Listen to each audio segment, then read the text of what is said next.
Yeah, Mesa. There's a place on Mesa called Dirty Dingoes. They have everything to swap on the swap. These 70s, 80s. They have all the motor mounts, the brackets, all of them. Tranny cross member, all of it. They have everything.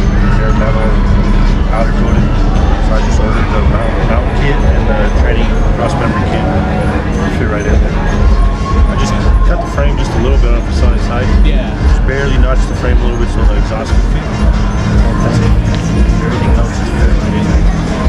Right in. Rear end was a little bit wider than the stock one. About 6 inches wider, so I had to pull the fenders out in the back. Just cut a little bit on the inside edge. Everything fit. Drives like an 03.